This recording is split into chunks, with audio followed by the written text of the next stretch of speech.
Hello and welcome back to the Spotlight Games podcast. Today we're talking about a rumored Elden Ring movie and or TV show directly from a man I hate. We have some news about Resident Evil 9 and apparently our favorite French businessman told Ubisoft is making multiple Assassin's Creed remakes. But which ones? We're going to talk about all that and more with my sweet dumpster boy, Cayman. Already, Cayman, how you doing? Oh, Patrick. Cayman.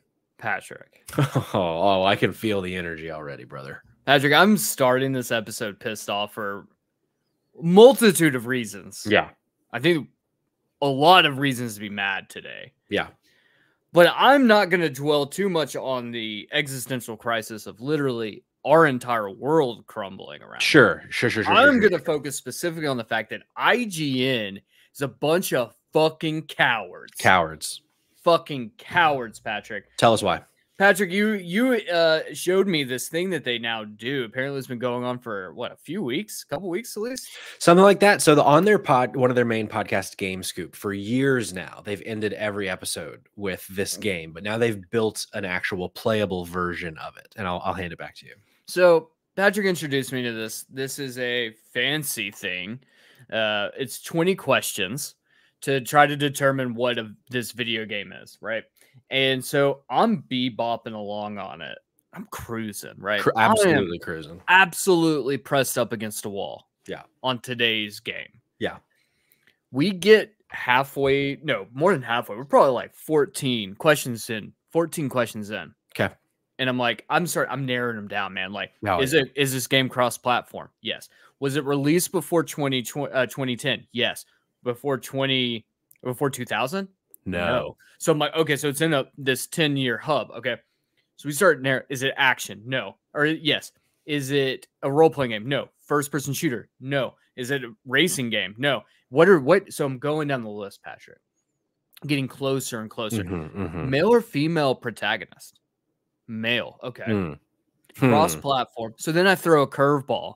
I say, did it come out before 2005? Now I've narrowed it to a 5-year gap. Yep. Okay, so I'm thinking, I'm stressing at this point. I'm in at like question number 17. Say, is it a stealth game? Ooh, what a big move right there.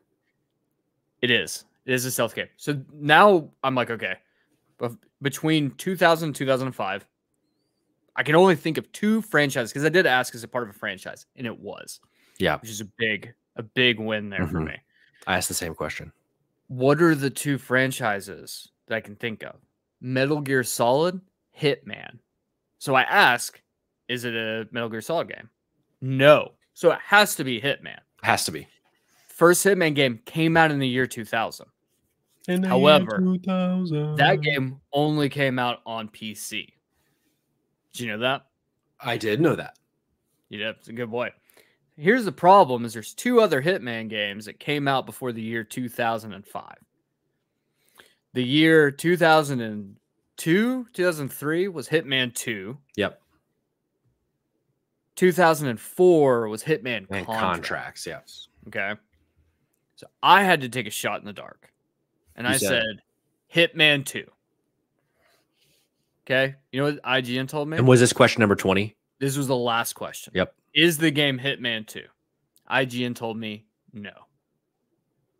Do you know what the game was, Patrick? Oh, I know. Hitman 2 Silent Assassin. What the fuck? They fucked you. Here's the thing, though, Cayman. Did you type in Hitman 2 Silent Assassin? No, because who the fuck would do that? Who, Patrick? Tell me, riddle me this, Batman. Oh, boy. Who the fuck calls Hitman 2 Silent Assassin? No one ever uses the subtitle of Hitman 2. No one uses his Christian name. Hitman 2.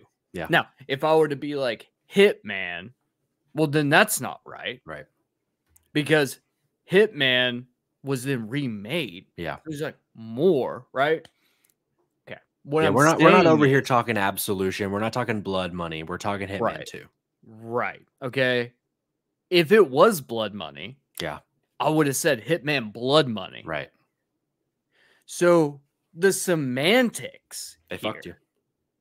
Plain and simple. Trying to tell me, Patrick, that I'm not good at knowing my shit. Yeah.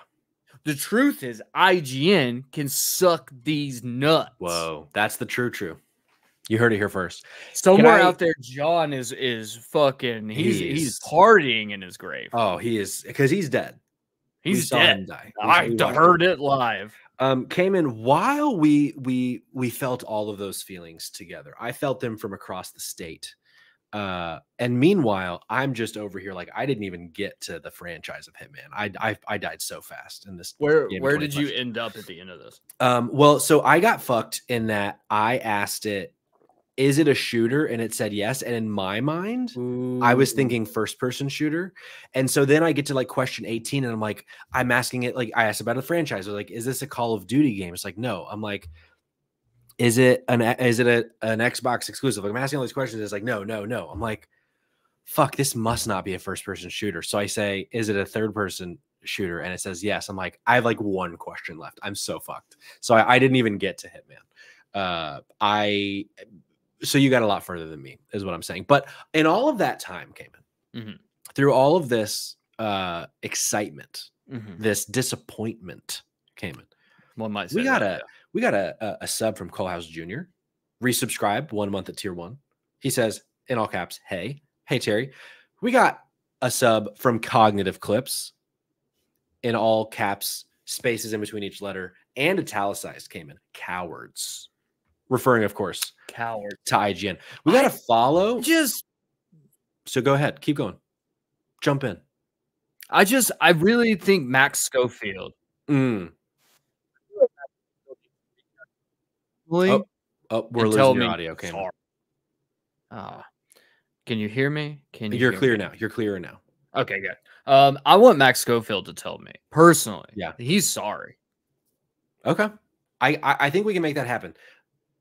I think I got him on speed dial. But before we try that, Cayman, Bennett UA in the chat. We also got GWT Maury in the chat. If you're still here, Maury, thanks for being here. Excited to have you. And then Colehouse Jr. gifting a sub to Bennett UA. It's like what a beautiful day. Can we just say we're 7 minutes in to an exciting episode of the podcast. We already got 3 new subs. LFG boys is what I'm going to say here. We got a fun video game show to talk about because this is the Spotlight Games podcast where each week we spotlight the latest and the greatest in the world of video games. You can get it. You can subscribe to our YouTube channel. Goodness gracious, Cayman. I'm so excited for these subs. I'm stumbling over my words. I'm a bumbling fool, Cayman.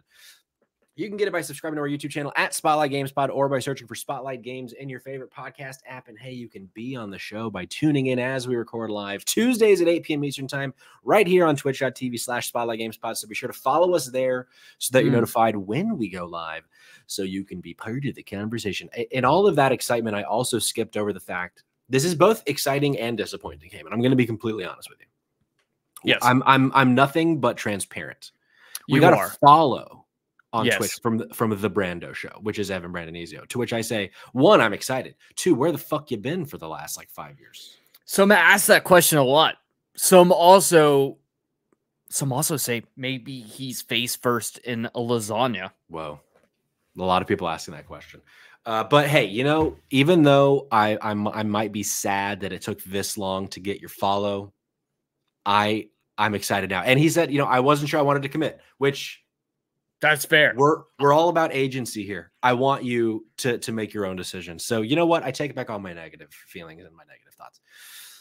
For those of you that are here live, tomorrow night we do continue, Cayman, our Last of Us Part 2 playthrough with Rose on the Sticks, 8 p.m. right here on twitch.tv/SpotlightGameSpot. And I will announce right here, right now, next week, no podcast. Next week, no stream. Your boy's going to the beach. Right. You are going to the beach. Your boy's going to get some sun on these sausage legs. You know what I'm saying? Brother, you're going to get some other stuff on them sausage legs. Brother. And finally, join the Discord. We have a fun little Discord where we discuss what we're playing and generally goof off together about video games. So if that sounds like something you'd like, click the link in the description of our socials or in the bio of our socials in the description of this episode, whether it be podcast service or YouTube. Join the Discord. Cayman, we got some juicy stories to talk about. But before we talk about the stories, yes, we're going to talk about what we've been playing because that's how we always start our episodes here at True. Spotlight Games. Cayman, my dear friend, what you been playing, brother? So I'm going to make this very quick off Okay. the top. Platinumed Dragon Ball Z Kakarot. In preparation for Sparking Zero and or Budokai Tenkaichi 4, which is the better title. I'm just going to go ahead and say it. We're going to say say billionth time. Better title. Platinum DBZ Kakarot. I have to say, I think with the last episode, I was getting ramped up for the Boo Saga. And I got to say, while I love DBZ, I really felt like that last saga, the Boo Saga, was a little heavy-handed with the cutscenes. Sure. A lot of time on cutscenes. I get it. I think the truth is the reason that it was that way is because you really only can play as like a handful of characters in the game. It's not like a traditional DBZ game where like there's 180 different characters on the roster that you can play as at any point, you know? So because of that, there were times where I was like, man, okay, I don't want to skip this because it's been a while since I've watched the Boo Saga. I always feel like I always cut there because that's like 200 episodes in at that point. So beat the game. It took me probably another 5 to 8 hours to get the platinum. Honestly, fucking great game. Okay. I think it's one of the best DBZ games we've probably had since Budokai Tenkaichi 2. Really enjoyed it. I think it's a great primer. I think, like I said last week, it's a great entry point for anyone who doesn't want to sit through hundreds of episodes to learn, right? So I think it's great. There's a lot of fan service in the game, but it's also great for newcomers. The platinum itself, a ton of fun. It didn't really feel super grindy. Yeah. There were definitely like, it did stretch you a little bit and like make you do different things, which I do enjoy for my platinums. Had a great time. So rolled the plat on that one. I'm going to go ahead and just briefly speak on this before I pass it over to you because I do want another game later and I'm afraid I'm long on this one. Sydney and I, my beautiful wife. Yeah. We started up a new game that was recommended to us from some friends of ours called Lovers in a Dangerous Space Time. It's a couch co-op. It's interesting. It is like a bullet hell in a way, but also it almost feels like a tower defense game. And it takes a lot of strategy, a lot of communication to be like, because you're like an orb floating through space and you have to like run through your little spaceship to different turrets and activate different things. 2 players, we were managing to be fine getting through. I feel like later in the game is going to be way more challenging, but it gets up to 4-player co-op, and I definitely think 4-player co-op would be an absolute blast. Ooh, I've heard of this game. It sounds fun from what I've heard of it. It's really interesting. It's a really cute game. Little indie game. I think it was like $15, right? So if you're looking for a couch co-op game to play with a significant other, or you want to have friends over, I think this would be fun. I don't necessarily think it's the type of game for me personally. Sure.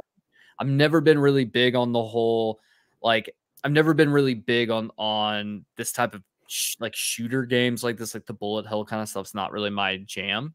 But we're having fun and definitely going to continue to play. I think it's going to be one of those that we just pop on, randomly at night. We'll just jump on tonight, crush a level or two. So that has been nice. I do have more, Patrick, but I want to pass the reins to you because I feel like I've been talking too much. What if I told you, Cayman, that on Google, the Google reviews for Lovers in a Dangerous Space-Time, one Adam Charles 3 years ago gave this game 5 out of 5 stars and said, great game for all ages. Not proud that I yelled at my 4-year-old once or twice, but sometimes when the fate of the galaxy is at stake, you have to resort to drastic measures. Smiley emoticon. Do you feel like that's an accurate description? Did you yell at your 4-year-old? Well, one, I don't have a 4-year-old that I know of. That I know about. No, I didn't yell at my 4-year-old. No, I didn't yell at my wife yet.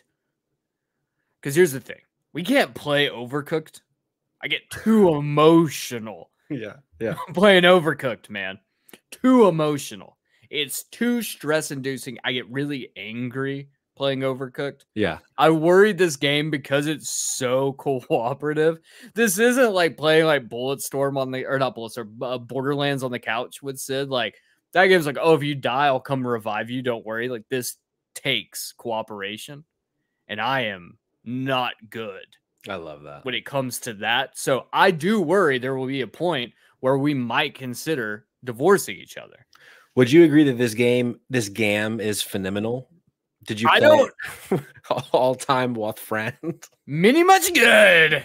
I thought it said make sandwich. I was like, brother, what are you talking about? Fuck, who knew that there was just this mine of content from Google reviews? I mean, look, dude, if you want anything, I'll tell you, if you want anything, Google reviews will give it this to you. Game is phenomenal, Cayman. This game is phenomenal. I guess I'm gonna have to go play Lovers in a Mini much good.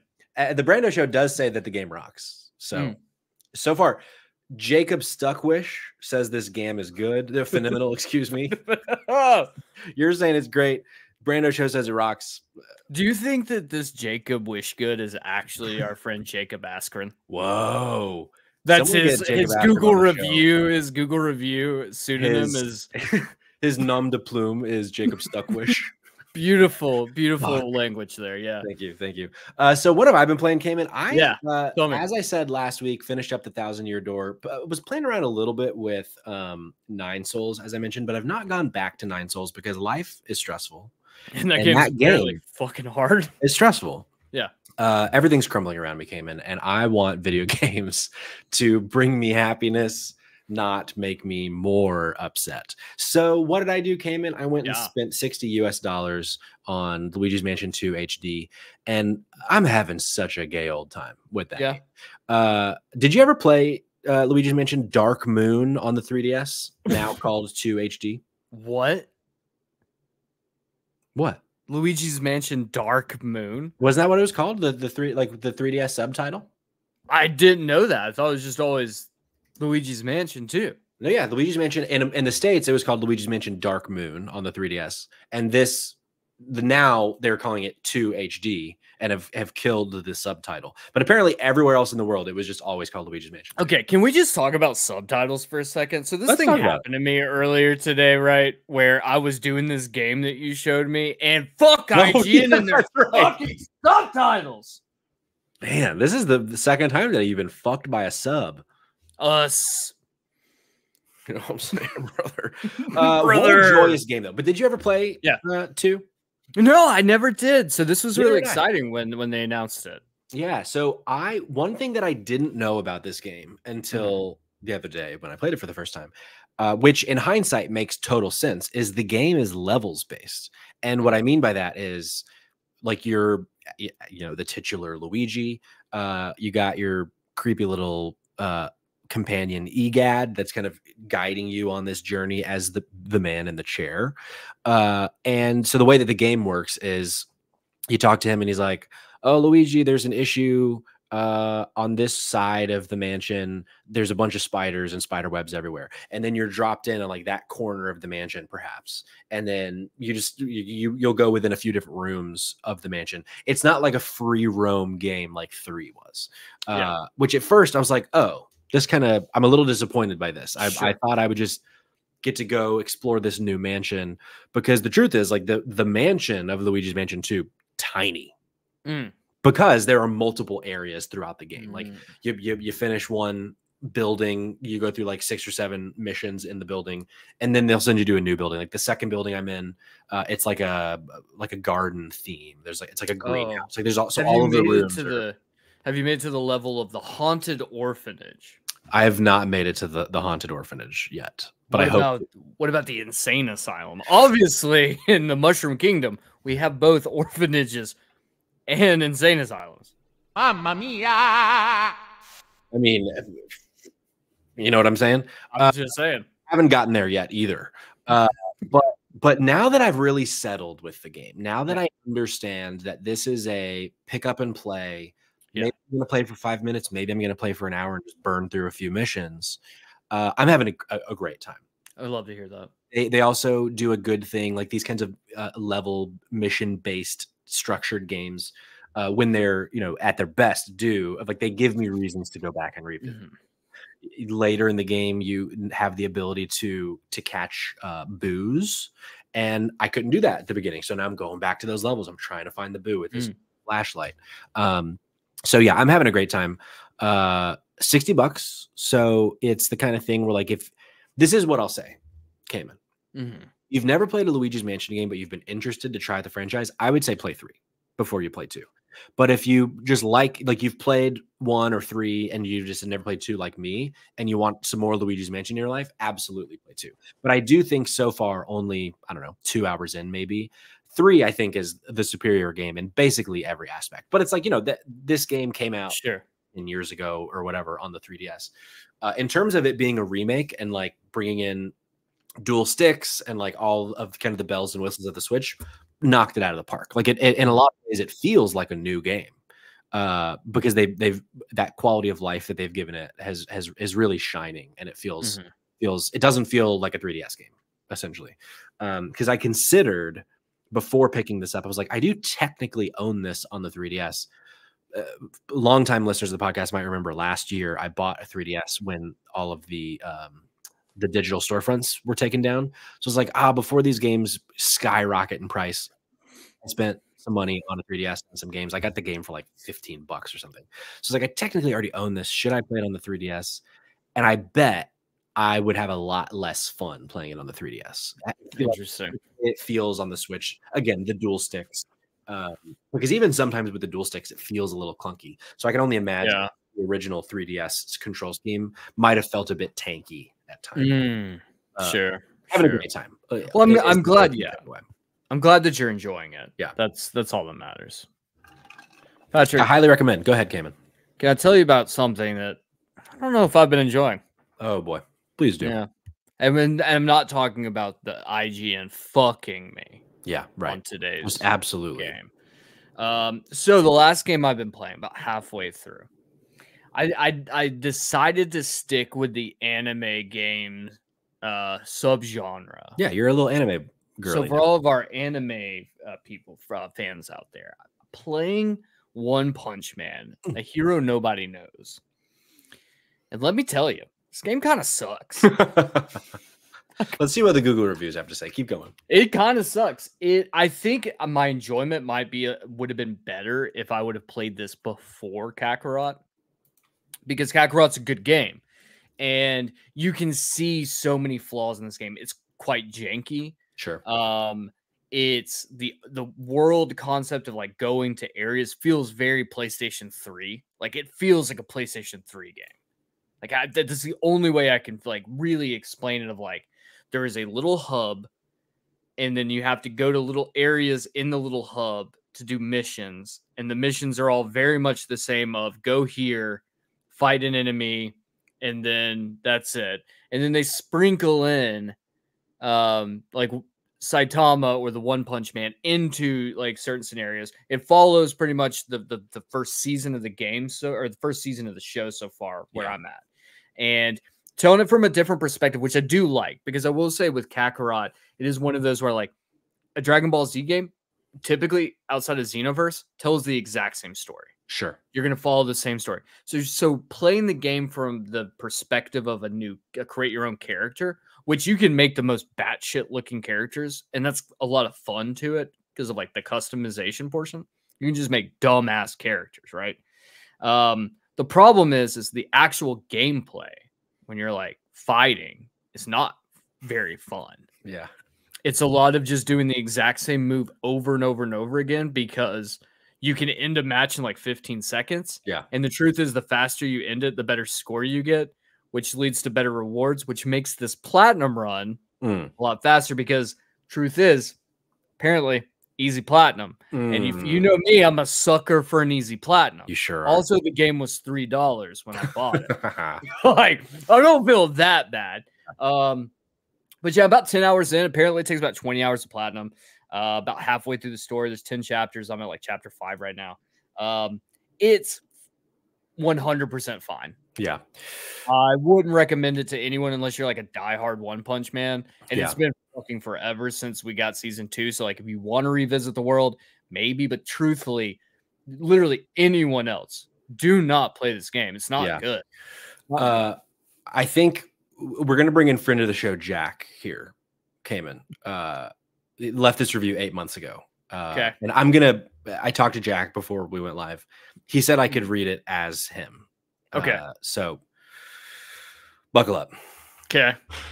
I'm pretty sure when I block or press a button, that button's job is to do what the game says. If I press that button and then get automatically punched in the forehead, I'm pretty sure I still press the action button. So why is that a tiny flick to the forehead cancels out my whole attack plan and sends me to the ground for 15 minutes while the other guy beats me senseless and then continues to power up and blow me away with his special move while I'm still on the ground, all while I'm waiting for my attack to go on ahead and do its thing. But then all of a sudden, I say a giant failure on my screen because I had 1 minute and 30 seconds to defeat this level 6 beast. You have lots more work due. I'm also exited for the update where I can block without taking ages to lift my 1,000-pound arms. This game is ruining my mental health. You know what? Here's the thing. He's spot fucking on. That is my biggest complaint in this game. There is a block button that doesn't work unless you are the AI you're fighting against. Yeah. They can block literally every single attack that you throw at them. Every attack can be blocked. But your block button doesn't work. Yeah. It does not register an input. You know what? If it wasn't for the fact that I paid $3 for this game, and in 10 hours I'll have another platinum to add to my collection, yeah, well, I would be just as fucking pissed off. It's funny you say that because Wasabi80 4 years ago said, note that I did platinum this game just to get some sort of dopamine boost. It's me! It's you! It's me! Rabbit128 in the chat. Jack is just still on my brain. Came and wrote that. You can't convince me differently. I'm not here to convince you, brother. You don't. I'm admitting it right now. That was me. Yeah, I can't. That was me. I'm so glad that we've stumbled into my new favorite segment. Read Google reviews about the games we're playing. Yes. But Cayman, we have more to talk about today than what we've been playing. We also have some news. First of which, George R.R. Martin has teased Elden Ring is maybe coming with a movie or a TV series. This is from Wesley Inpool at IGN. This is the aforementioned Man That I Hate. We'll get to it. Hot on the wheels of the release of DLC Shadow of the Erdtree, George R.R. Martin has teased an Elden Ring movie or TV show. In a post on his blog, the Game of Thrones author wrote about winning awards, and in doing so, strongly suggested an adaptation of From Software's masterpiece is indeed in the works. He goes on to say, quote, buckle the fuck up. I'm so fucking excited to hear this. Oh, and about those rumors you may have heard about a feature film or television series based on Elden Ring, ... I have nothing to say. Not a word. Nope, not a thing. I know nothing. You never heard a peep from me. Mum. What rumor? End quote. That's all this report is? Yes, but I don't think anyone has really talked about the fact that this is maybe coming. I think he has essentially just shadow announced that this is happening. So Miyazaki last week, I want to say, he came out and said that he was like, look, we want to turn Elden Ring because it has such deep lore. Yeah. Bullshit. Want to turn it into something.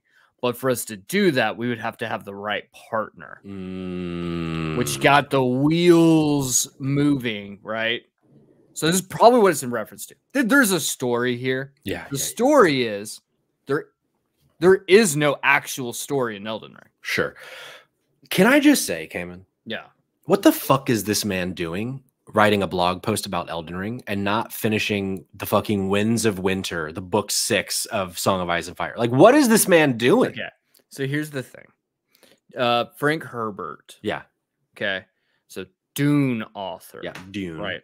Dune author. So this man wrote what, like 3 Dune books, I believe. Someone fact check me on this. He wrote 5 of them. 5. There's like 50 now. But there's like 17 of them. And I think his son finished the last one. Exactly. This is what's going to happen when George R. R. Martin dies. Let's be honest. Yeah. He's not a healthy guy. No, probably not. Have you ever seen him? He's not a healthy looking dude. Okay. Yeah. He's going to die most likely before this book comes out. What's going to happen is there's going to be someone who comes in, finishes it, and then releases 18 more books in succession over the course of like 10 years. Probably. When this isn't a podcast about Game of Thrones, but Dance with Dragons came out in 2011. And when that came out, he was like, I promise not going to have as big of a gap between this one and the next one that we had from 4 to 5. It's been 13 years. Do you think that like the reason he did Elden Ring was because he, just like Miyazaki, absolutely hates his audience. I mean, probably. He's too busy laughing at all of his fucking money. Right. But anyway, back to Elden Ring. Yeah. Do you think a TV show could be successful for that? Because I think a movie doesn't make sense. But do you think a show could be successful for Elden Ring? So, okay, no. Maybe. It can't follow the Tarnished. Okay. It can't do that. The reason I say that is like it will fall in the same trappings of like when you try to turn, for instance, not Keith, what's his name? Carl Urban, Dwayne The Rock Johnson. Yep. I wanted to say Keith Urban. I was like, that's not right. Not right. When they made Doom, everyone remembers Doom. Yeah. Awful movie. Yeah. You know, we should probably do an episode just talking about that movie. Probably fucking bad. The problem with it is when you're playing Doom, you play the Doom Slayer, who's a faceless character that you can embody, right? So when you throw someone who has a personality, who has actions, they have more the drive isn't just kill anything that moves, right? Right. When they have motivations, then that character no longer is you. Sure. In games like Dark Souls or Elden Ring, or games with like a nameless, faceless protagonist, or just even a voiceless protagonist to a degree, like you embody that character. So it makes it really difficult when you try to take that and then put someone in the role. Because now it's taking you out of the character. Like you're not facing the grueling punishment and of the role of Tarnished, or of the role of, or the Flame Extinguisher, Flame Enlightener, whatever the fuck the Dark Souls characters are. I don't know. And fuck those games. So that being said, I don't know if you necessarily can make a movie, or definitely not a movie, but like a TV show would be really difficult.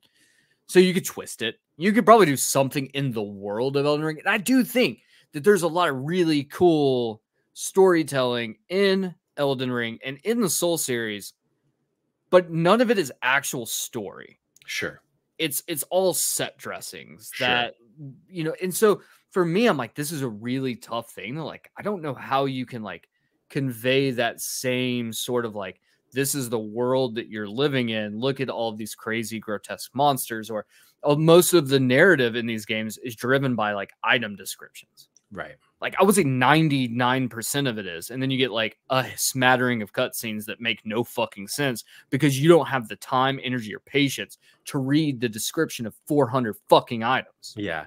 I in my mind, like at first I was like, yeah, but what about Fallout? Because in Fallout you play as in a way of like a voiceless protagonist, but that game, like it's so much of the vibe and the kind of general sentiment of that game is like goofy and very story forward. Like even though you're a nameless protagonist, a voiceless protagonist, there is still a direct story being told in those games. Obviously the adaptation wasn't any of those stories. They told a new story, but it was easy to be like, oh, Lucy's the Vault Dweller, she's the playable character in the idea of the show, right? And we're getting some other people's storylines as well. So like so then for Elden Ring, like would it just be like a story about one of the characters we already know about? Perhaps. That's a really good point that you make though, and not to like spin off of it, but one of my biggest complaints about Fallout was that it lost. One of Fallout's biggest boons for me was lost in translation, which was the world of Fallout. Sure. I wanted more world of Fallout, less story of these people moving from point A to point B. Yeah. Look, truth is, this might just be one of those things where, like, if they do it, it'd be like a Jim Jarmusch movie, right? Where, like, there's going to be large chunks where no one says a fucking word. And honestly, that actually sounds kind of cool. But I don't think that would by name. What did he do? He did. I'm thinking. Well, oh God, he did a lot of movies that are really fucking weird. But the one I'm thinking of is The Limits of Control. Okay. Where like I think there was like maybe a total of like 5 minutes worth of actual dialogue in the entire movie. It's a lot. It's also like There Will Be Blood, where you just watch cows in a pasture for like 42 minutes, and then Daniel Day-Lewis yells about milkshakes, and then the movie's over. So that being said, I think that would be like interesting. My thing is, there's no fucking way that an audience is going to sit through that. Right. Unless that specific idea, I wonder that could work as an animated series. You know what? I don't know why I said animated that way, but I did. That was a very animated way to say it. Here's my thing for all of you out there, all of our listeners who are like, hey man, but I want something. Go watch Vot Vidya. He has a shit ton of lore videos, and he just released a really good one about the Shadow of the Erdtree. He's a YouTuber who does lore deep dives on Souls games. And he has a beautiful, he's using a perfect voice for that kind of shit. I don't know where he's from, but I've heard his name a lot. Slight accent, and it just works for the Souls. But he just did a really awesome lore dive, overview of Shadow of the Erdtree, which there's a story there. Yeah. But you really have to be someone like that who's committed to digging through each individual piece of stuff and putting it together to tell some story. And even then, there's still a lot of holes. Sure. Where, your imagination just has to fill. Yeah. Or other things. I mean, it sounds like Vati Vidya should be the showrunner of this Elden Ring TV series. I think, honestly, if you want to do it, George, I know you're listening. Yep. Miyazaki, I know you blocked me on Twitter, you fucking coward. He did. Bring that guy on. Honestly, that might be your best bet to make it work for a larger audience because he makes it palatable. Sure. You know? Yeah, I'm interested to see because when I first heard about this, my initial thought was oh, maybe that's how I get into Elden Ring because I've talked endlessly on the show about how it wasn't for me, too difficult, couldn't ever figure out what the fuck I was supposed to be doing. I like a game with more direction, et cetera, et cetera, et cetera. But if they could nail a TV show, maybe that's my way in. I will say, Patrick, now is a perfect time to get into Elden Ring because our friend Boston Mike is doing his 18th attempt at trying to beat the game. Okay. So you would have companionship in this because he's getting apparently absolutely throttled right now. Absolutely throttled. Tell us about it, Mike. Right in. Text us. Cayman, next story for today. A little Resident Evil 9 details. This is a game that we've talked about. We've pontiffed about on the show before. But Capcom confirms new Resident Evil game is in development with the Resident Evil 7 director. This is George Yang at GameSpot. During the Capcom Next 2024 showcase, Capcom has announced that it's now working on a new Resident Evil game. However, Capcom stopped short of confirming whether it's Resident Evil 9. It's going to be Resident Evil 9. Quote, "We're making a new Resident Evil. It was really difficult to figure out what to do after Resident Evil 7, said director Koshi Nakanishi, continuing the quote, but I found, and it to be honest, it feels substantial, end quote. Nakanishi went on to explain that he couldn't give any further details, but can't wait to share more when the time is right. Previous games that Nakanishi worked on include Resident Evil 5, in which he worked as a designer, and Resident Evil The Mercenaries 3D, Resident Evil Revelations, and Resident Evil 7 Biohazard, all of which he directed. Rumors about the next Resident Evil game have been swirling around recently. The upcoming title will reportedly have an open world structure built with the RE engine similar to Dragon's Dogma 2 and Monster Hunter Wilds. The same reports also indicated that the game will be formally announced later this fall and is scheduled to release sometime in 2025. So, Cayman, knowing that the most recent title that Nakanishi-san worked on was 7, first person, Ethan Winters in the swamps. And this is something that we've kind of talked a little bit about in the past, but now that we have more details, do we feel that that they're going to go back to that first person situation? Because something that I found interesting that this article didn't mention, but another article about this did, is that whatever game this is that they're working on originally was supposed to be 8. But then they pivoted and they made Village 8 when Village was going to be a spin-off title. But then they worked Ethan into it apparently and launched it and did well, blah blah blah. But so now it's this game apparently has been in development since I think it said 17 or 18 on the other article. So it's it's been cooking for nearly 7 years at this point. But yeah, where's your head at? So us finding out that the director is the director of 7, that is, I think, the most interesting part to me. Yeah. Because honestly, I wasn't, when I first heard the reports that this was going to be an open world title, a la Dragon's Dogma 2. And the fact that like what we've seen, and I don't know if we'll talk about it today, but like what we've seen of the Dead Rising Deluxe Remaster, which is such a bullshit title. Now that we know more about it, which I fucking love that they're downplaying like how much work went into this fucking game. It's so bizarre. It's insane. So like knowing, like seeing all this stuff, I'm like, okay, open world makes sense. But does it now? That I don't know. Because like, let's be honest, Resident Evil 7 saved the franchise. Yeah, for sure. If we had another stinker like Resident Evil 6, bet your bottom dollar, it would have been a decade before we saw another game. Yeah, and I don't think we would have gotten all these remakes. We wouldn't have got a 4 remake. Like 7 really reinvigorated it in a big way. Exactly. And so I'm torn now where I'm like, man, do you do an open world again? Like, do you try something that crazy rolling off of but at the same time, I say that, but Capcom's rolling right now. Yeah. And they've got a bunch of success under their belt where they can potentially take a risk. The question is, do you take a risk on a mainline title number? Sure. That's, I think, where I struggle, where like, look, if you do Resident Evil, you know, you could do fucking Code Veronica or Resident Evil 0 or Revelations 1 and 2, like spin-offs from the main timeline. And it's still technically, I guess, canon, but like, just like remakes. Right.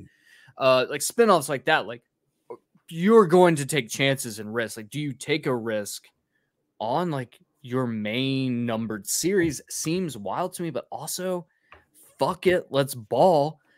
If you do it though, I don't want it to be first person. I do want to have a big concern for me. 4 vibe to it.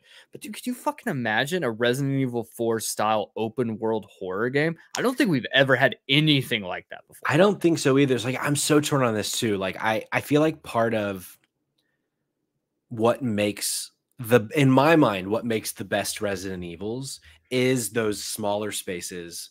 You're backtracking a bunch. Like I think of 2, right? Like with the police station of I've been in this room 19 times already, but now I have a different thing that I can use, or I'm just, running through to the next room because now I'm going to this other wing of the sheriff's department or whatever. Like 4, obviously we talked about it a lot. When it came out with the remake, like it's so good. But if I had one criticism of it, at times it felt a little big. Like getting from one area to the next sometimes felt a bit daunting because of just like how big the world was. So like I do have concerns about an open world Resident Evil game. But then again, to your point about 7 being kind of like a reinvigoration of the franchise under Nakanishi's direction, I'm like, if there's someone to trust here, it seems like it's him. So like, I don't know. Can I throw a question to the audience? Can someone do me a favor? Look this up. Can someone tell me if we've had an actual horror game that is open world? I'm not talking like action first and then horror second. So we're not talking. Like Days Gone doesn't count. Days Gone doesn't count. Stalker doesn't count. And what else is there? Thinking of maybe potentially like Metro Exodus was open world to a degree. Like, have we had like an actual horror game that is open world?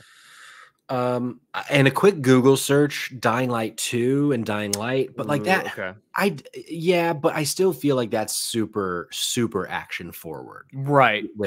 Yeah, but I mean, it was pretty clearly a horror game. Also, State of Decay, but that's a different vibe to me. I don't necessarily feel. Zombies doesn't necessarily equal horror in my mind. Like that game, I don't consider that a horror game. I mean, I guess that the truth is when it comes to Resident Evil, unlike I think all the games we've talked about, like you have way more agency in those games than Resident Evil. Yeah. Resident Evil is resource management, like at its finest, until literally like the last 25% of the game typically is a full-blown action game and everything's going to blow up and you have to get off of wherever you're at in a time. Yeah. Every game ends like that, right? By the Every way. single time. Fucking wild to me. So yeah, I would love to see look, if you're gonna do it, I think Resident Evil might actually be the series you do it in. Sure. Right? Like, fuck it, why not? Like, if it sucks, then you can bank on all of the other successes you're still having and be like, okay, look, We misfired. This isn't going to tank the studio. We have a success all around doing all these other things. So I think you could take a risk here and do it. And honestly, I kind of love the idea of it. Yeah, I wonder if a way to kind of maximize success potential, because I feel like Capcom's got to know that we don't like Ethan Winters. Like as a people, as gamers, we don't like Ethan. So the rumor is that we would have Leon Kennedy. I was about to say, like, do you think that we could get Leon again? So, and here's the thing: I saw someone was bitching online about this. They were like, "We need new characters in Resident Evil," which I don't necessarily disagree. We need new characters. We need new characters. We don't want Leon. Leon, do you know how many games Leon's in? 2? 3. 3. He was in Resident Evil 2, 4, and 6. Oh, that's right. I forgot he was in 6. Chris Redfield is in almost every other game. Yeah. We don't need more Chris. We don't need more Chris. If it's not Leon and it's going to be someone we already know, like have it be like a Jill. Oh, hell like yeah. Claire. I'm so tired of Chris Redfield. So fucking tired of Chris Redfield. But no, I would love a new protagonist. Yeah. I say that talking shit about they tried that with 7 with Ethan Winters, and Ethan Winters is just fucking lame. He's just boring. He's just boring. Bitch. Yeah. And I think going back to our Elden Ring discussion, actually, I think a lot of that was the first person nature of it. I think they purposefully kind of made Ethan a bit bland because it's you the player. I don't think that he got. I think 7. He was fine in 7. I think 8 was when he started showing.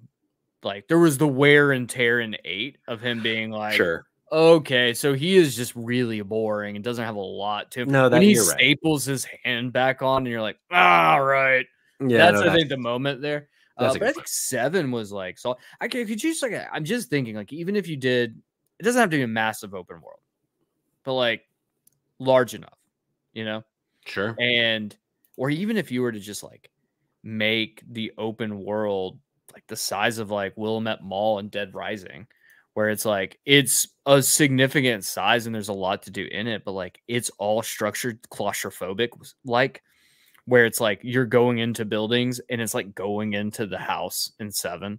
Yeah, like that would be like actually pretty fucking cool. That'd be pretty cool. Yeah. I'm open to it. I just I have concerns, but I do trust them implicitly at this point. Like I feel like even though I didn't love Village, well, that's not true. I loved the first like half of Village, but then once it got to be super actiony, that's when I started to care less. But like that first chunk in the castle is like fucking, it's so good. Like I've so many times I've meant to, and I have the Ethan Winters expansion wish listed on my PlayStation so that if it ever drops like $5, I'll buy it, because part of that is it gives you a third person mode. It's like I would love to play through just that first portion of Village again in third person. Just to see what it's like, but I don't really care about the rest of it. But we brought it up a couple of times, so I do want to bring in another story into the show. It is Dead Rising Deluxe Remaster coming in September. If you're in our Discord, we've already talked about it a little bit there, but I think it kind of goes hand in hand with this story. Same Capcom Next event. They also announced in a full capacity way, the remaster of a 2006 game will be released on September 19th, 2024 of Dead Rising. They're calling it the Dead Rising Deluxe Remaster. The remaster will include quality of life improvements such as autosaving, revamped controls, improved UI, and more. They've also confirmed that the game will be remastering using the RE engine, Capcom's versatile engine behind its recent string of hits. They're redoing facial expressions, material textures, blood spatter, completely like rebuilding character models, all those things. Like it feels similar to the Metroid Prime remaster of like a lot of it is being rebuilt kind of from the ground up, but with the same like original kind of code of Metroid Prime, or sorry, of Dead Rising. But the more they talk about this, the more I'm like, is this a remake? Like this is a fucking remake. It kind of feels like it, right? Dude, you can't. So like, I feel like the issue is, and this is why I actually don't think it was a good idea for them to slap the name remaster on this. Like though I do love them, just it feels super humble, being like, but we didn't really we're not doing it. Like fuck you, no. when you build a game from the ground up, that is a remake to me. It feels like it, right? And then they did say that it was like, yeah, so we are keeping literally everything beat for beat. Like even down to like the ludicrous animations, which sent me off a ledge of happiness. Yeah. It was the only thing I've been happy about in a long time. Because part of the charm is just how over the top the game is. Yeah. And I feel like if you were to remove that, then it loses almost all of its personality. Oh, for sure. So the fact that like they're keeping so much, but then I think the big thing is the quality of life improvements here feel more like remake territory where it's like, oh, do you want to like speed up time? Great. An autosave feature, which is huge for Dead Rising. Yeah, there's so many things here. And sure, it might be closer in terms of like when we talk about like remastered or remake to be like the Destroy All Humans 2 specifically, like that game, which was literally rebuilt from the ground up. But this is not just a high res version. Right. This is not Beyond Good and Evil HD. It's just a fucking up-resed version. I've watched so many videos on this. It is just up-resed. Yeah, it feels like this is kind of straddling that line of remaster and remake, right? Because yeah, it's the games industry is so annoying about this. Where like so many different remakes and remasters kind of bring in their own naming structure, and it's like I wish we just would agree on what the fuck to call these kinds of games. But ultimately, what really matters, regardless of what we're naming it, what really matters is we're getting another Dead Rising one rebuilt with like better fucking features. So like that, I couldn't be more excited because it looks amazing. Yeah, if you don't know Dead Rising, the premise, you're a photographer. Is this one in Vegas too? Or no, 2 is in Vegas. This one is in it's at the Willamette Mall. I don't know if they name the state that it's in, but essentially it's like it's the Mall of America. That's right. Which is in what, Minnesota? Yes, it is. Yeah. But yeah, and I don't even remember, like, are you trying to get someone that's like trapped inside the mall or something? But the zombie apocalypse has started, and there's like you have to get out within like a certain number of hours, or else you lose the game. And it's just like very arcadey, very over the top, very cartoonish. Like it's just a fun fucking time. There's cults in the game. There's crazy clowns in the game. There's a lot of fat people. You can get shit hammered drunk in the game.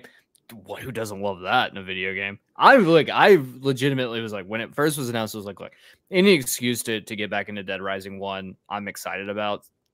But I was like, there was hesitation there, just being like, it's just going to be a reskin of the same thing we've had. Yeah. Which is great. It'll look better, but like, it'll probably still play like the old game, which is really tough to play now because it is so it's so archaic feeling. Right. Seeing that they've like rebuilt this, I'm like, dude, this is like on my short list for like some of the most anticipated games that are remaining this year now. Yeah, it's so funny. I feel like when I think about like Hollywood, and I'm so like tired of how often they're just like doing remakes of shit. I'm like so not tired of it in video games because like this game, we haven't touched it in 18 years. Like they've made so many more games in the franchise that all kind of suck in various capacities. So it's like, let's just go back to when it was good. Update the graphics, update the way it feels. Like it's going to play like we remember it played. And like, that's all I want, which is great. Exactly. But speaking of remakes, came in last story for today. Apparently there's a bunch of Assassin's Creed remakes incoming. That's according to Ubisoft CEO Yves Guillemot. This story is coming from Chris at IG or at VGC, excuse me. A number of Assassin's Creed remakes are planned. Ubisoft CEO Yves Guillemot has confirmed in an interview on the Ubisoft website, so a very reputable source for Ubisoft news. Guillemot was asked what Assassin's Creed players can expect from the series in the future. He replied that the series would see a variety of games in the coming years, including numerous remakes. He says, quote, "Firstly, players can be excited about some remakes, which will allow us to revisit some of the games we've created in the past and modernize them. There are worlds in some of our older Assassin's Creed games that are still extremely rich. Secondly, to answer your question, there will be plenty of experience variety. The goal is to have Assassin's Creed games come out more regularly, but not for it to be the same experience every year. There are a lot of good things to come, including Assassin's Creed Hexe, which they've announced, which is going to be a very different game from Assassin's Creed Shadows. we're going to surprise people, I think, end quote. And then the article ends with mentioning that there have been some kind of rumblings reported on an Assassin's Creed Black Flag remake before kind of this news drop. So I think that's probably the safest of the bets of Assassin's Creed. But I have a couple questions for you, Cayman. Sure. One, do you care? And two, if you care, like what would you hope to be remade from this? Right. So, okay. So I think it's important, and we probably have talked about this before on the podcast. I'm not, like, historically not a huge Assassin's Creed fan. Yeah. It's mainly just anything pre-Origins. Right. I don't know what it was about Origins, but I really, really, really loved Origins.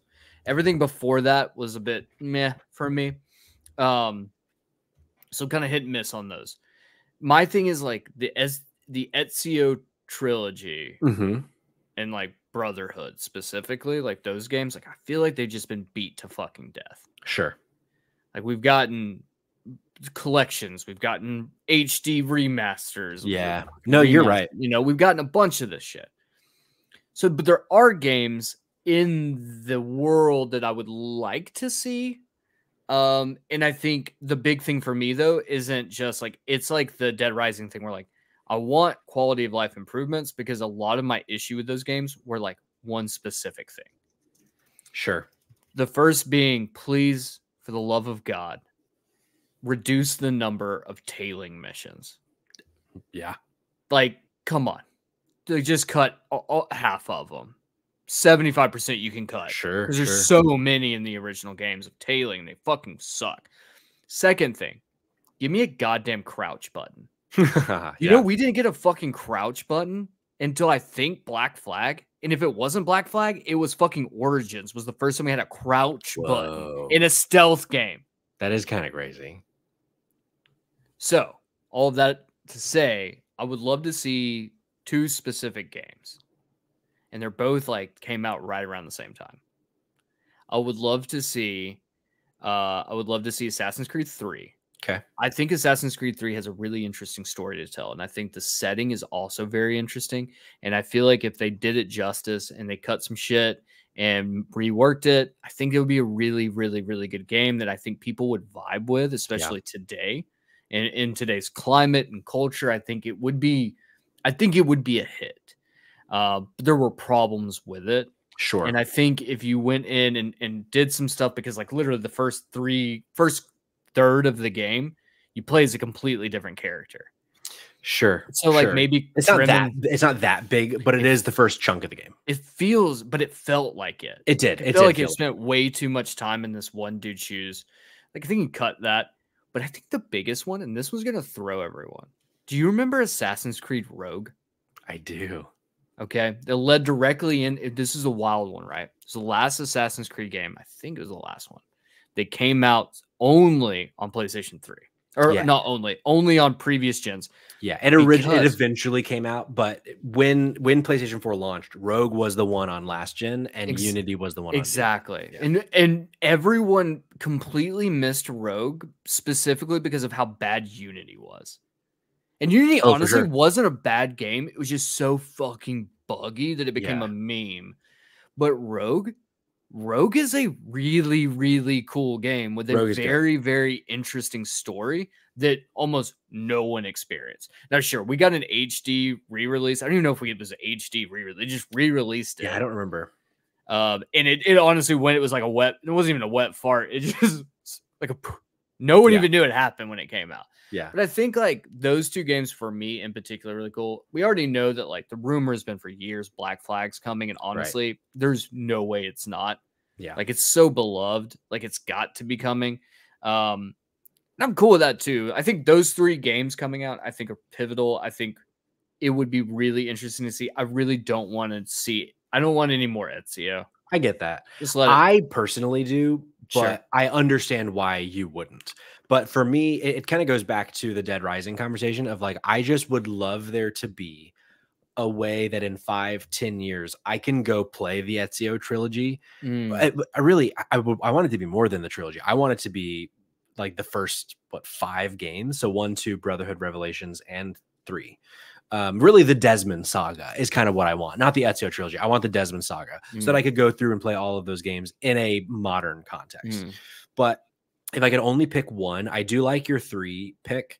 But I kind of am really drawn to Unity as well, in that, like, interesting. I feel like there was something really stylish about Unity, and that was the first time, which probably sounds so silly, but it was the first time that you could quickly parkour down in the franchise. Like, previously you would just kind of like jump and fall, but this was the first time that like they actually designed it to where you could go up and down a building very fast, which again sounds silly, but it really kind of felt for an Assassin's Creed game like kind of revolutionary. The story was fine. Like, I remember it being pretty standard, but the setting was really beautiful, like being in Paris in that time period. Like, all the costumes were great, and just like the general vibes were good. They literally used assets from Unity to rebuild the Notre Dame after the fire. Yeah, like, and like the missions that are centered around the cathedrals, like there's a lot of really cool shit in Unity. And to your point, that kind of got lost, that it just became the game where people didn't have faces. And so I feel like a remake of that could be pretty cool. And I remember liking the protagonist in that one. Yeah. But yeah, because I also, as I've said on the show before, I'm one of the freaks that loves the modern day story. And it was at its best in those first 5 games, but in the Desmond Saga. Because like Black Flag, Rogue, Unity, Syndicate, I think Origins introduced a new modern day person, but those ones were like the weird, like first person and Abstergo, just like felt kind of shitty. But yeah, honestly, Black Flag is kind of one that I'm like the least interested in, just because I feel like that game probably holds up pretty well today. With it being a PlayStation 4 game. Can I throw you? Do you mind if I throw you a curveball? Curve me, baby. Do you remember Assassin's Creed Syndicate? I do. I played Assassin's Creed Syndicate way later. I never touched it. That I'm interested in that one being remade, just because that game also had a lot of cool elements to it. It had the like something that Shadows is going to bring, where like it had dual protagonists. Like you could kind of jump between. I think it was one was called Evie. I forget what the other one was called, but it was like a pair of twins.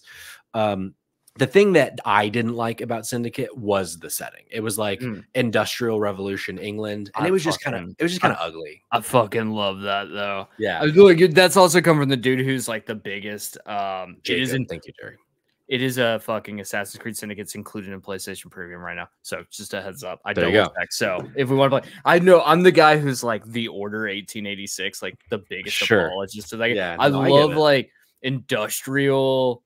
I don't know what it is about like it's like the steampunk kind of aesthetic. I don't know, something about it to me is like really cool, but like you will never fucking catch me dead in a goddamn top hat. Like I will never do it. Yeah, but I like it, you know.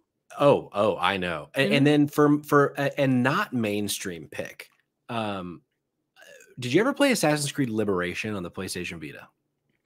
You know what? I actually did. That's the kind of game where like, so it took place in New Orleans. You played as I'm looking through the Wikipedia trying to find her name. I forget her name. Aveline de Grandpré is what it says. It was the first female protagonist, which was cool. But I remember that game being kind of sick, like with it being a Vita title specifically. Like obviously it felt, you know, when you compare it to Assassin's Creed 3, because that was a kind of its contemporary, didn't feel as good. But once again, same issues that I mean, probably had more issues with Liberation, mainly just because of it controlled worse on the Vita. But you're not wrong that like that game actually be like really fucking cool to have them redo that too, because like that game, I mean, it was the accoutrement to Assassin's Creed 3. But honestly, truthfully, at the end of the day, I think it might have had a cooler story. I think it did, personally. Like it was more low key. It was more pulled. You know, you weren't interacting with George Washington, right. But I think the story that it told was a better story, like on an emotional level. Yeah, I think so. And like, I don't know, I think it could be cool because like I was thinking like, oh, it'd be kind of fun if we got like a new like Chronicles game, like the ones that were like it was China, India, and Russia. But it's like, The side-scrolling ones. Yeah, part of the allure of those though is that they're completely different. So I don't think that they're going to remake any of those ones. I think they'll only remake like the 3D kind of mainstream ones. But Liberation could be a sneaky pick.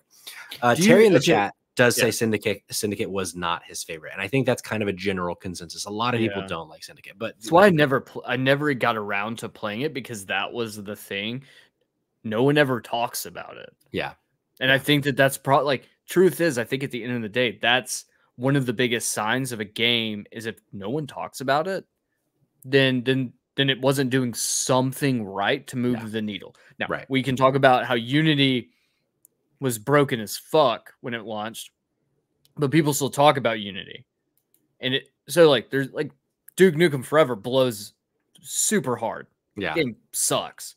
Like we still talk about it. Yeah, so like you did something. So that's, I think, my thing. My question to you, Patrick, before we wrap all this up is, do you think we're gonna get actual remakes? Or do you think that these are going to be, especially say if they do bring Liberation in, that they're like, this was a Vita game, much smaller, much more compact. Sure. We aren't going to be rebuilding the entirety of this world that we had for this game because it had to fit in a smaller package, or some of these older games, like, it just didn't work because of the size. Like, do you think we're getting like that they would go through the lengths of doing that? Like, or is that like way too much work? Well, I go back to what Yves Guillemot was saying in that interview of some of our older Assassin's Creed games are still extremely rich. And so like when I try to parse that out and kind of get to the bottom of what he means by that, I think of 2 Brotherhood and Revelations, because those were, in terms of like world building, I think like set in the Renaissance. Revelations was, a little bit in like Turkey and other areas with Altair, but very much like such a rich world in. But then I'm like, but is there more there? I don't know. As much as I would like for that to be the case, I don't know, because they spent 3 games exploring Renaissance Italy. Maybe there's not much more there. So then I go to a Liberation, but I think that might be too far the other way. So then I kind of land back on like a Unity of like, we only ever got 1 game in the French setting. Obviously Ubisoft like has a big connection to France. Like a lot of them come from France. Like, I mean, that's where he's from, but like, yeah, I don't know. But, and then with that same kind of thinking, I go back to the first one of like set during like the very beginning of, like the Templars, like all that kind of stuff in like mainstream history, in like Damascus of like that time period. I feel like that might be one where there is a lot more that they can pull from. Maybe like, I think this is a lot of like train of thought that I'm going through, because like Mirage, I don't remember the time period if it's close at all to when the 1 time period was, but like maybe that's too samey in setting, because a lot of the first one was like kind of deserty and that kind of thing. But yeah, I don't know. It's like you say that, but honestly, part of me thinks that it's more likely that they would go back to like Assassin's Creed 1 because of Mirage. Yeah. Specifically because of how much asset flipping you can do. Yeah, no, that's a good point. That's a great point. And if you are, if they're going to get into the model of like, hey, every year, 2 years, we're going to be re-releasing a remake, like best place to start would probably be, where can we do the least amount of work? Yeah. And so that we don't have to put as many bodies on this particular project. And we can like put other people doing this, and we can start working, like ramping up more titles. So it might be more beneficial to them to do that, though. That's not what I want them to do. No, I agree. But then again, I think that's a great point. But then again, so like this year's Shadows, and it sounds like part of that interview is like, it sounds like they want to have at least 1 a year. And part of that strategy, similar to Resident Evil, is like, we want each year to feel a little different. So it might be like a new game Shadows. Next year, maybe we get the Black Flag remake. The following year, maybe it's time for Hexe, the one that like they're saying is a very different vibe from previous Assassin's Creed. The following year, so that gives us 3 more years, well, 2.5 more years before we see another one. If they do this just like 1 a year, which I would think, potentially like that, if they've been working on this for a couple of years, which is probably the case, they wouldn't have announced this at the beginning of their process. Right. Then then to go back to your original question, maybe these are going to be full actual ass remakes of like building it from the ground up. And yeah, to your point, maybe one is where they start and they're able to use a lot of that Mirage stuff that they already have built. A lot to consider. You're right. And I think to your point too, like it doesn't make sense for them to release any more than one a year because now you're cannibalizing your own 100%. Series, and that's counterproductive. Yeah, like I'm sure there is an audience that would play 2 Assassin's Creeds a year, but like we've seen in the past, like when big franchises start releasing multiple in a year, it's not sustainable. Like correct. So I'm sure we'll have lots more Assassin's Creed remake news to cover, and when it's out, you'll know exactly where it'll be covered right here. Spotlight Games every Tuesday, 8 p.m. Eastern time. Cayman, what a fun show. What a you know what? Can I just say that? You know what? It got better. It got better. It got better. I was a little spicy when I started, but it got better. Sure. But I love spicy things. You know? As you know, I'm the palate of a 3-year-old. Hey. Now that I'm post gallbladder removal, spicy things wreck my shit. Oh, I bet. Well, if the folks at home want to follow you on socials to know when maybe you've been wrecked by some spice, where can they follow you, Cameron? You can follow me at the Dumpster Boy on Twitter. He's upset. Just that brain's slowly starting to seep through my nose. Yeah, you can follow me on Twitter. Oh yeah. Let me think. Is there anything else? Oh, if you join us on, look, I'll do one more shout out. Join us on Discord. Seriously, guys, if you're not part of our Discord channel, it is one of the greatest places to be. It's a great community where we're always shooting the shit. You get to interact with us and have conversations just like we had tonight, but on a more micro level, and it's fantastic. So please join us there. Yeah, join. It's a lot of fun. I mean, we're in there chatting like every single day. I love the Discord. It's a lot of fun. It's fantastic. Yeah. You can follow me at Patrick Schwag. You can follow the pod at Spot Games Pod on Twitter, and everywhere else is at Spotlight Games Pod. That's Instagram, that's Twitch, that's TikTok, that's YouTube. We will be back tomorrow night, 8 p.m. Eastern time, right here on twitch.tv/Spotlight Games Pod to play a little bit more of The Last of Us Part 2. We're making moves. We're not standing still. We're going to beat that game. And we're already kind of discussing what's next after The Last of Us. Maybe we're going to institute some stream goals, some sub goals. Maybe the Dumpster Boy is going to start streaming himself. You're going to have to follow us. You're going to have to wait and see because we got some things cooking, brother. But until those things come out of the oven, have a great rest of your week. Have a great weekend. It'd be 4th of July. Yeah. This comes out, I think, on 4th of July, right? It does. It does. Yeah. Because there's not really anything to celebrate this year. Come listen to the podcast. The best way you can spend your 4th of July. Celebrate the last waning days of democracy. Exactly. Guys. Until then, bye-bye.